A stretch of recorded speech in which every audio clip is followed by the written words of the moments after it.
சீமான் விவகாரத்துல திமுக வந்து அழுத்தம் கொடுக்குது இந்த வழக்குல என் மேல அப்படின்னு எனக்கு சீமானே தெரியுங்க. அது எதுக்காக இவ்வளவு ஹாட் டாபிக்கா போகுது?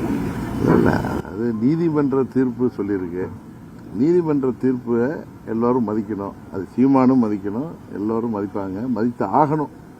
ஏன்னா நீதிமன்ற தீர்ப்பில் என்ன சொல்லியிருக்குங்கிறது உங்களுக்கு தெரியும். அதனால் அதன்படி தான் வருங்காலத்தில் காவல்துறை நடவடிக்கை இருக்கும். அதை வந்து இதில் அழுத்தம் கொடுக்கிறார்கள். இப்போ சீமான் வந்து அன்னைக்கு கூட அவர் இதில் பேசியிருக்கிறத பார்த்தேன். நான் ஒரு சாதாரண டைரக்டராக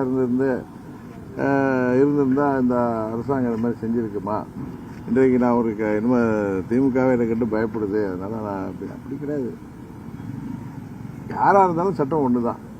இவர் வந்து நீங்கள் சொன்ன மாதிரி சீமான் ஒரு கட்சி தலைவராக இல்லாமல் இருந்தால் இது உங்களுக்கு பெரிய விஷயமாவே யாரும் நினச்சிருக்க மாட்டாங்க. அது போல நடந்திருக்கும். இப்போ பாருங்க, கள்ளக்குறிச்சியில் 60 பேருக்கு மேலே உயிரை குடித்த அந்த கொடியவர்களை யார் கண்ணுக்குட்டியா அவர்களா பெயிலில் வந்ததை உங்களுக்கும் தெரியல, யாருக்கும் தெரியல. அவன் வந்து மறுபடியும் 2 பேர் உயிரை எடுத்திருக்கான் வந்து. அதனால என்ன சொல்றேன்னா, சீமான் ஒரு சாதாரண நபராக இருந்தால் இது மாதிரி நிகழ்வுகள் நிறைய தான் கேஸ்லாம் பார்க்குறோமே. நம்ம இப்போ ஊடகங்களில் நிறைய பேர்கள் பார்க்குறோம், இதே மாதிரி குற்றச்சாட்டுகள் வருது.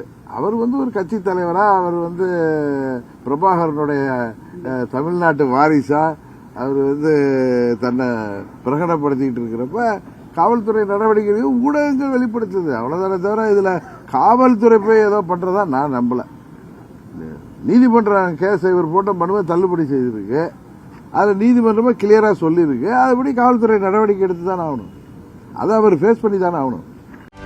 செய்திகளை உடனுக்குடனும் துல்லியமாகவும் தெரிந்து கொள்ள சப்ஸ்கிரைப் பண்ணுங்க.